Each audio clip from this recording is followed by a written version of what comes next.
Yo, it's John the Don, man, and I'm rocking with Mikey T, the movie star. Please don't say the John, you ain't saying it twice. And if you don't add the Don, you ain't saying it right. John the Don, it's an honor to have you on the channel today, man. Welcome to the show. Love, my pleasure. Love. I was actually just out in Yonkers out for this music video shoot with Tony Moxberg, Jadakiss, and Mhm. Sheik Luch, Benny the Butcher. And bro, I know you were actually from Yonkers and you were there for Mhm. some of your early years. Could you remember Yeah. growing up in Yonkers at all for me? Yeah, definitely. I remember. It was a typical early life of a inner city kid. Like I ain't getting into too much trouble and none of that because I was always rapping. Ever since a young age, I was rapping. Like my moms would let me go outside unless my brother took me. So my brother is 5 years older than me. So his friends became my friends. So when they started rapping, I started rapping, but I had to keep up with them. So they was the one. So I always felt like nobody my age was saying the shit that I was saying. I felt like nobody my age could fuck with me in Yonkers. So everybody knew me as the young nigga that was spitting. So everywhere I went, I'll go from block to block. It'll always be like, yo, John, let me hear something. So if I go like 2 or 3 days like this, everybody done heard the same verse. I gotta write a new verse damn near every 2 days and memorize it right away. So that became, my reputation and my thing. You know what I'm saying? Up until, I moved to Atlanta. Yeah, man. A lot of the best rappers have multiple verses in their arsenal. You know what I mean? And like you said, you moved to the A, and what was it, Mhm. 2005? And what change did moving to Atlanta actually bring, John? So everything, like in Atlanta, I basically had to make a name for myself. Growing up beyond, because everybody knew my older brothers. So it was kind of easy for me. You know what I'm saying? Like it was kind of easy. People already knew me just because of who my brothers were. The reason I was separating myself is because I could actually rap. Even then, a lot of people thought my brother was writing my shit. So it was, you know what I mean? But when I came to Atlanta, nobody knew me. Nobody knew my brothers. I'm in a whole nother region. I'm going to school. It ain't no nothing. I really had to make a name for myself in Atlanta. You know what I mean? That's why I represent Atlanta because I represent Atlanta as well as Yonkers because I really had to grow up here, like on my own. Like in Yonkers, it was everybody show love. It was love immediately. Out here, I had to literally, you know what I'm saying, build on my own. So being that you were in Atlanta, how did you reconnect with New York? How'd you get back into that scene? Because I always went back. I always went back, and like I said, just because I left Yonkers at a young age, no, even though I left Yonkers at a young age, people knew me when I was up there enough to know, look, he's from Yonkers. So it doesn't matter how long I've been going to where I'm at. Yonkers is always going to embrace me. They're like, yo, he's from Yonkers. They can tell you what blocks, the buildings I lived in. You know what I'm saying? A lot of these niggas know more information on me coming up than I do. You know what I'm saying? So, but I always went back. Of course, my family's still up there. I always go back. I always tap in. I still got a lot of close friends that's out there. So, I'm a Yonkers nigga at the end of the day. Definitely a Yonkers nigga. So John, you were telling me that you're running around rapping, so you're actually getting involved with the music. You eventually moved on to getting on to BET 106 in Park. Could you explain to me how Yeah, that yeah, came yeah. about? Around that time, I was just making a name for myself in the battle rap scene. Like I think I had one battle on URL at this time, but I was one of the projected new faces, like early on. So 106 in Park was going through some. Shout out to Bones Brigante. Bones Brigante, he was the 106 in Park champion, and he was working well. He was working close with a dude named PC that was kind of running the Freestyle Friday. So they had a thing where they wanted to get an active battle rapper to come to 106 in Park. Now, what we do, we don't look at 106 in Park like what we do. That's watered down. That's commercial. It ain't for us. So a lot of battle rappers didn't want to go to 106 in Park. For one, they're not paying. You know what I'm saying? Like, but they reached out to me, and at this time, again, I'm gaining momentum. So Bones Brigante told the dude that, you know, let's holler at John John. I didn't know Bones at this time. There's no relationship. He said, let's holler at John John because he the up and coming hottest thing right now. He's hungry.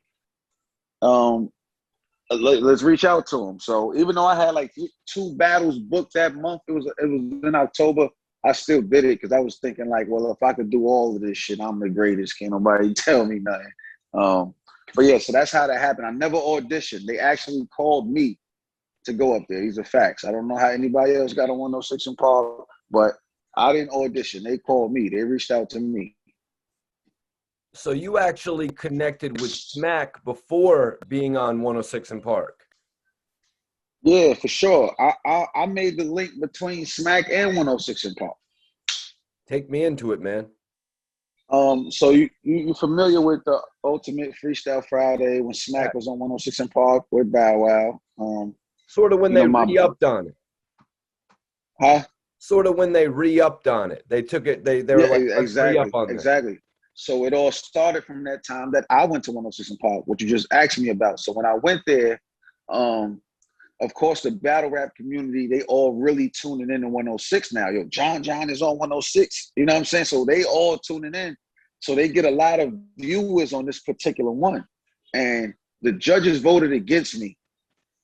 There was an uproar. It was a close battle. We could, you know, I didn't do my best, but it was still whatever. But the ratings went up.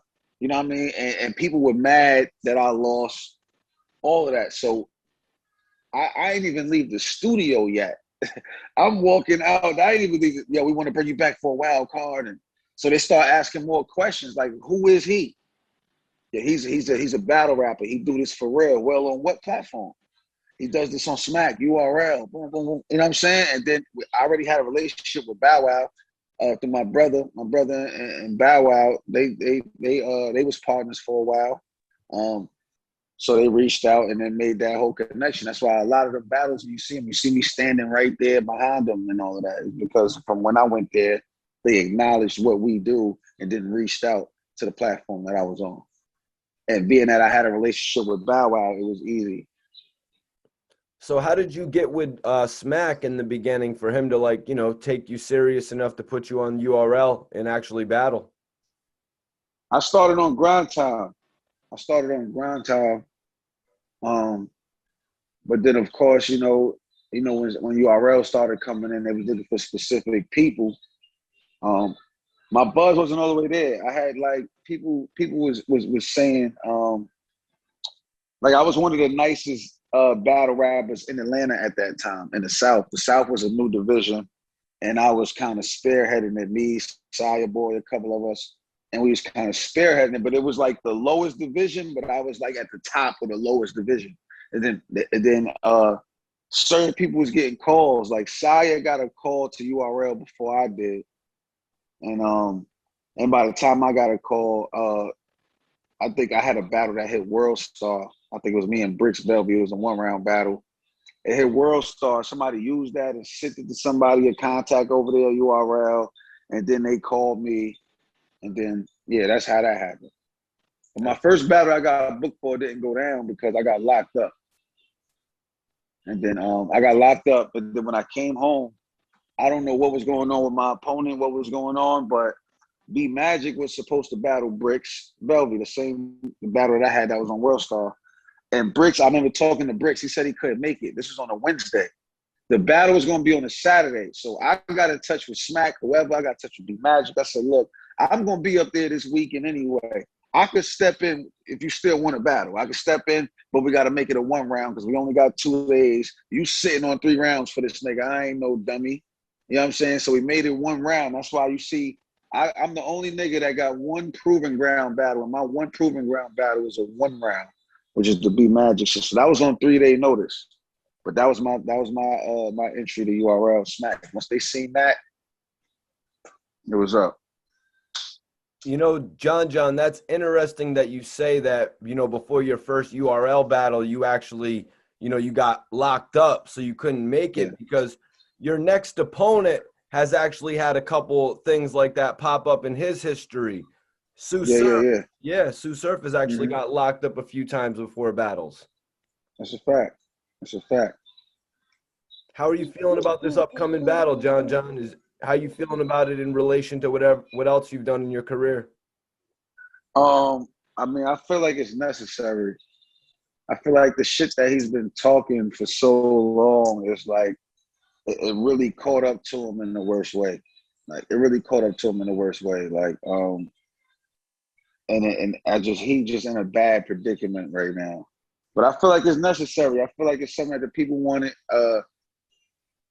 If I was to stop battling today, people would still say, "Yo, we want to see you against Surf. We want to see you against Surf. I want to see you against Surf." And I would get tired of hearing that. Like I would get tired of hearing them because I lost interest in battling them. I did. I lost interest in battling them. It's like it's like beating on a dead horse. Like he's down. Like I'm just beating on him. Like I don't know. Like I don't know. But yeah. So when Tsu Surf was, speaking out in front of all the rappers, all the battle rappers, what was it that made you step up and come up face to face with him and say, "I'm up"? Because he been running.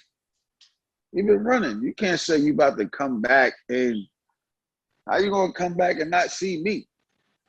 He tried to retire. See, this is documented proof. You on your journalist shit, so you can look this up.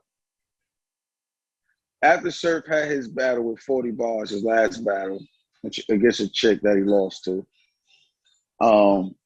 he did an interview. I think it was on Hip Hop Is Real. He was asking him who next or whatever. He was like, "Yeah, it gotta be John John. It gotta be John John." But at this time, the culture was saying Surf don't deserve a John John battle. It was like he doesn't deserve it. He got to do this and that. He don't deserve it. But I was looking at it like even with URL, they didn't want to book it because they felt like they would be rewarding him for them bullshit performances. So then I go do a blog. The blog is up. I think the blog damn near got 200,000 followers, 200,000 views or some shit. I go do a blog and I'm like, look, I'll take the battle. I'm not the reward. I'm the punishment. Let me punish this nigga. Let me punish him. So people started to, now the campaign was switching now. Yeah, book it. Let John John fuck him up. Let John John fuck him up. So now is ready to get booked. And then he puts a tweet out, "I'm retiring." So once I say and get a campaign going, say, "Let's do it," you want to retire now. You get on your commentating shit. Now you're saying you want to come back. You think you about to come back and see anybody else? But I was gonna speak to you about that. What was your thoughts on like the battle rapper Tsu Surf versus the battle analyst Tsu Surf? He did say to you it took 10 years. Right. That's how long he ran. That's how long he ran. I can't chase nobody that's not running away. So if you're saying I'm chasing you, that means you're running away. You can't. That's just bad on your part, but it ain't just him. He got the protection. URL protects him. URL gonna make sure he get the safest battles, and he's the brand. Like even when he couldn't battle no more, look, we're gonna keep him around. We're gonna give him a commentating job. We're gonna keep him around. We're gonna keep his face, you know what I mean, in front of the people. His name going, and then we're gonna bring him back. We're gonna have this whole big announcement. Tsu Surf coming back. Like niggas ain't excited for no Tsu Surf return right now. They're not. They're just waiting to see if I'm really gonna kill him like how they expected me to kill him, or if he's gonna show up with 3 rounds or not. Like we know how the narratives go. We know how the narratives go. With Surf's popularity and your popularity, I think this will be another one of the most viewed battles. Oh yeah, for sure. Because it's a long awaited grudge match. Like our stories and what we stand on are really like polar opposites. Like he don't want to compete. You know what I'm saying? Like he don't want to. He one of them niggas that's scared to give his all and fail, and then he'll feel like I'm really not that. So he'll go half-ass so he can have an excuse and be like, you know what I'm saying? Like he wanted an excuse. Like I ain't even. Yo, if I really would have got crazy, I would have did this. Get all that if shit out of here. We didn't see that. We haven't seen that. Like I'm a nigga that's known for being consistent. I show up every time. I'm coming to win. It ain't no No other shit. I'm showing up every time. You're gonna get 3 rounds from me. Ain't no Hollywood bullshit. So we on some, you know what I mean? But it's gonna be hard to look good versus a nigga that's trying to beat your ass. I'm gonna beat his ass. So, yo, John, a lot of battling is undocumented. I wanted to get your Yeah. take on having credit for undocumented battles, like, for instance, Cassidy being 5,000-0. Uh-huh. Yeah, I mean, that's real though, because I had a lot of battles too. I had a lot, like a lost count. I can't say 5,000, but you know, like ciphers back in the day were damn near battles, whether niggas want to say it was or not. Everybody is spitting their rhymes, trying to have the best rhyme there. Everybody wanted to, because if you got in a cipher, you had the best verse, you're going to feel like you smoked the cipher. You smoked everybody there. That's a battle. That's a battle.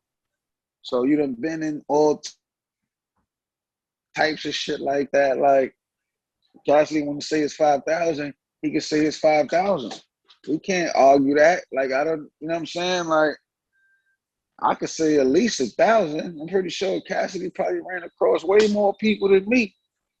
What has been your overall thoughts on Cassidy's return to battle rap? Documented history. It's been cool. It's been fair. I mean, I like the energy that he bring. You know, he calls himself the energy. I love that type of shit. Like I love how he, you know, he got everybody on edge and all of that. But when it comes to actual battle rap, there's still a lot of shit he got to work on. There's still a lot. Like if he keeps doing it, yeah, it'll be an issue. But Cassidy, he's so caught up in. He thinks the culture like builds around him. Like he don't want to conform to the culture. He wants the culture to conform around him. He feels like he started that. You listen to his speech. I started this. I'm the reason niggas do this. So he feels like he doesn't have to adjust. And that's the issue. It's like, nah, that's not it, Cash. Like, that's not it. We fucking with you because the energy you bring. Like, so we're gonna let you talk your shit. But we all know as battle rappers, like a lot of the bars that he's saying is not it. Like, it's not it. You know what I mean? He will say some fire shit. He will say some creative shit here and there that is Cash. He can put some bars together. But when it comes to the battle rap world, it's been a lot of times like you got booed a lot in a short period of time.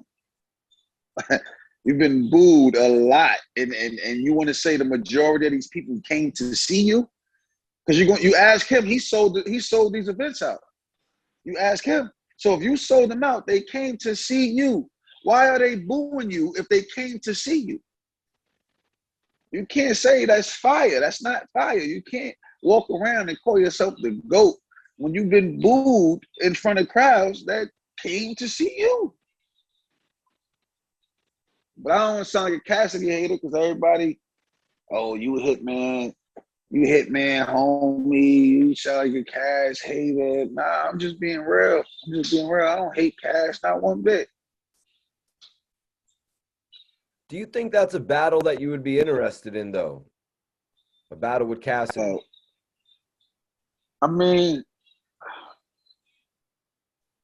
no, but for Cassidy to get the kind of beating he needs to really to shape him to be like, because he like I don't feel like he felt it from he doesn't really feel like he lost from any other battle. Like he doesn't really. And me being the technician and technical the way I am, like I could technically beat his ass. Like I could like really show him like what he's missing type shit. Like, look, this is I could teach him at the same time. Like I'm not gonna be the nigga to get in there and try to out ego him. It's not about to be an ego battle. You know what I mean? I'm not gonna get in there and try to call you broke. I don't know what's in your bank account. I don't care about that. I don't care. You know what I'm saying? I'm not gonna get up there and try to compare how many bitches you don't fuck. Like I don't even want to throw my numbers out there. You know what I'm saying? Like I don't like that type of shit. That's not the conversation with me. Like it's not gonna be that. It's gonna be a whole different conversation that he wouldn't know how to prepare for. But I think profile wise, yeah, the battle works. But competition wise, nah, I like tough battles. Tough battles get me excited. Like if I feel like I could easily beat you, I'm not excited. Something that you said caught me, man. RIP to Stack and Chinks. I'm gonna send you off to Far Rock. Did you ever get to have a relationship with Stack Bundles and Chinks? Nah, never did. Never did. I think I might have met Chinks. I might have met Chinks before, but I'm not sure if I did. Never met Stack, but I was just a fan of Stack, Riot Squad, and all that back from Smack DVD days. You know what I mean? So that was just paying homage. Okay, it was the Smack DVD, the Smack DVDs in particular that put you onto their branch, Riot Squad and all that? Yeah, yeah. Put me on the Stack bundle, and then I started listening to Stack. I knew what his whole movement was and all that. That's what's up. What battle was that? A battle you had actually said that in, or one of your records? Can you remember? That was I think it was a battle. I don't know if I was battling Tay Rock. It might have been a play on words with Rock away. I don't remember the exact ball what battle it was. I ain't gonna lie. That's A right. lot of battles, a lot Tay of Rock. battles. It was definitely, yeah, I think it was against Tay Rock. What made you want to bring them up in, when you were because like you were saying, you only had enough time to put together one verse. You were like, yo, we only got a couple days. So you know what I mean? Mm-hmm. I've seen battle rappers put together their schemes for their battles, 1, 2, and 3. What made you want to, add in Stacks and Chinks to one of your rounds? Oh, to that because it was just a play on words. Like it was like wordplay. Like if I'm battling Tay Rock, you flip Rock. You know what I mean? Rock away, Far Rock away. You know what I'm saying? And it's like, all right, when I think of Far Rock away, who I think of? I think of Stack Bundles. I think it's because that's all I know. Like I don't know no better what's going on. And you might have But ran yeah, into Chinks. And you might have ran into Chinks one time. You said, man, rest in peace. yeah, I might have. Rest in peace to both of them. Definitely. So, having battled Reed Dollars in the past, but never Murder Mook, what are you thinking of their upcoming battle? For me as a fan, like I'm excited to see it. You know what I'm saying? As a fan, because those are two niggas when it comes to battle rap, like those are niggas that was before me. You know what I'm saying? Like those are niggas I'm big on paying homage, man. Like anybody that I was once just looking at, didn't know them and was admiring their work, I'm not gonna act funny towards them just now, just because I know them, just because I can call them, just because. Nah, that don't change. Like even with Reed, I battled Reed and cooked him. Reed is still that nigga to me. You know what I'm saying? Like I ain't gonna lie, like Reed's the nigga to me. So Mook and Reed, that's fire. Like I was excited, like, you know what I mean, to be on a card like that. That's a good battle. I like that. Like two legends. Makes sense. It definitely makes sense. Now, how that battle will look in front of a big crowd, I don't know. The verdict is out on that. The verdict is out on that. Yeah, man, they're giving Reed some big battles right now. Surf, now Murder Mook. If I had to put you in a tough spot and ask who you would think is going to win this battle, could you let the people know your thoughts on that yet? Yeah, I probably would go with Mook. I think it makes more sense to go with Mook. If we judging off last performances. But I definitely think Reed can pull off an upset. I do, because what I see with Reed is every time Reed is battling, he's getting better and better and better and better. I feel like Mook ain't getting whacked, but Mook is he's being Mook. He's being consistent. And then when you got somebody that's getting better and they got that underdog effect, things just hit a little different. When it catches you off guard, it just hits a little different. You know what I mean? So Reed can win, but on paper, I gotta go with Mook. That's what's up, man. I Gotta go with appreciate Mook. that. I appreciate that prediction, man. Murder Mook is the prediction, but Reed Dollars could possibly pull up the upset from what you're saying. And since you Definitely. guys' battle in 2014, you're saying he's just keeps on getting better. He's getting better. He's getting better. And he's figuring it out. That's all it's about. The more you battle, the more you figure it out, and you bound to get better. That's it. So, yo, John, this is going to be the last question, but I've got to ask you about the Hollow the Don battle, man. Watching that in 2018 compared to you against Tay Rock in 2015, I just say you could see the growth with you as well. Yeah, definitely. Yeah. You just gotta get better. That's what it's about. Just gotta, you know what I mean? Elevation. Hollow was a battle that was an anticipated battle for me too. You know what I mean? So I couldn't drop that. Hollow was a nigga I felt like was running too. Surf is in the same situation Hollow was in. The same one. I'm carrying out with the same energy. Yeah, y'all niggas y'all gotta see me. So, John, how was it actually getting to battle Hollow after all the talk about the name being stolen because of the Don at the end of the name and all that? Nah, it was a relief. It was like, all right, because now y'all niggas can't bring up Hollow to me. Y'all can't talk down on me using Hollow name. That's one thing that was bothering me. Like every time I'm battling, just because I got the Don in my name, y'all want to bring up Hollow. Like it ain't nothing I do like this nigga. They ain't like get this nigga out of here. That was my mindset. So when I finally battled him and beat him, I was like, oh yeah, so yeah. And then nobody brought up Hollow with me ever since. The only time they bring him up is, yeah, you did this to Hollow, but you won't do this to me. You know what I'm saying? So the tone changed. So in this battle, you actually matched like Hollow's theatrics. He had the sign, he stole that. You came back with the NDA, the non-disclosure agreement. Was that real? Mm-hmm. Oh yeah, it's a fact. So That's a what fact. what possessed you to do that? Were you crossing any lines by bringing that paperwork onto the stage and ripping it up? I mean, I felt like it was just gonna cross lines with him. Like that NDA URL didn't care about that. They only issued it for because he asked about it because he don't want to be talked about what was talked about, which was, niggas didn't want me to bring up the fight. So I'm like, no, you're not about to. But just to be real about it, once I signed that NDA, after all of that, it was a little situation. Me and Hollow spoke, and then he realized, like, he was like, all right, well, it don't matter, like, you know what I mean? You can mention it, type shit, like, because I was like, dog, you can mention it, you can spin it however you want to spin it, whatever the fuck, it don't.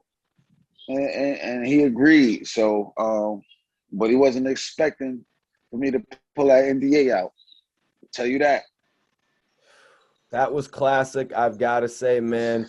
And with battle rap becoming so popular, moments like this are just going to be like, they're going to be emphasized. You ripping up the paper, people getting punched, Oh Daylight yeah, doing all the shit he does. yeah. John, what's next for you music wise? Everyone knows the Tsu Surf battle's coming, but do you have anything else you want to let the people know about?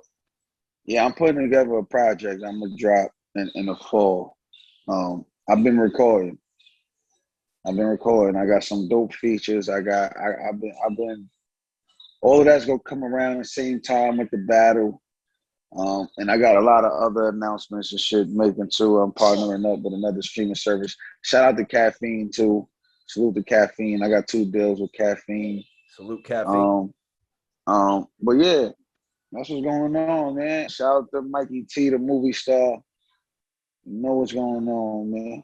Man, John, I really appreciate the interview, man. Dope joint. Yeah, appreciate you. Love, you already know.